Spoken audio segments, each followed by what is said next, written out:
One nice secret, I don't brake. Like 99% of the time, I don't brake. I mean, I use the brake, but 99% of the time I try really hard to rely on the Regen Braking.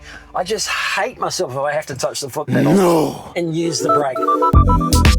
Hi, I'm Roscoe and you're watching Amazing EV. Today we're going to take a look at how I drive using Regen Braking, completely reliant on Regen Braking. Not only is it smoother, not only has it extended the life of my brake pads and discs, it has led to an incredible unexpected effect which I found out recently after I got a battery test, a full state of health test.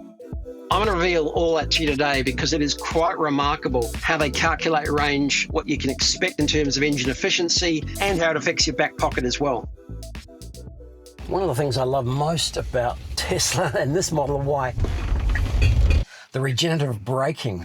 It is a fantastic feature. You don't really realize it until you get in and drive the car for the first time. But as soon as you take the foot off the accelerator, it starts to slow the car down. That is great for braking because you're not using the brakes. Wear and tear on the brakes is way down. First to admit that it took me a while to get used to one pedal driving and get used to the Regen Braking. I was a bit jerky, I was a bit stop-start when I first started as well. With Tesla, you have no choice, of course. It's built into the whole package.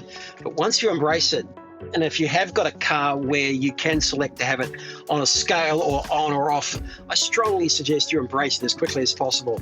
Not only is it going to give you smoother driving, one pedal driving they call it, allow you to control the car almost completely with the accelerator, it's going to extend the life of your brakes. It's going to let your discs and rotors last so much longer. Now, this isn't just about saving your brake pads or driving smoother. Oh, no. We recently ran a full battery state of health test through a company called Zeva, an online test for Tesla, and we were absolutely flabbergasted by the results that came back. Not only was it a great battery state of health result, but I was absolutely amazed by the contribution of Regen Braking to the overall energy consumption of the car. Over 30% of the energy I've used in the entire life of the car has come from Regen Braking.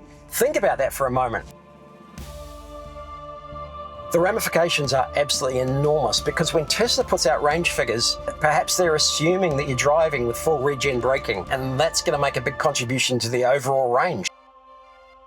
But there's a catch, right? You've got to take your foot off the brake. You've got to rely on that regen no matter how uncomfortable it seems to start off with. You've got to take your foot off the brake and just rely on that regen and learn to use it effectively. Throttle or just modulate that accelerator to get to the traffic lights to stop right on time. Just use your brakes if you really have to. I love arriving at those traffic lights just in time every time. Of course, I never not use the brakes entirely. Of course, I'm using the brakes, but I try to limit the amount of brake usage I use as much as possible. And as a result of that, I now can't believe how much of my contribution to overall power consumption comes from Regen Braking. It is absolutely amazing. I'm Roscoe. You've been watching Amazing EV, and we'll see you next time.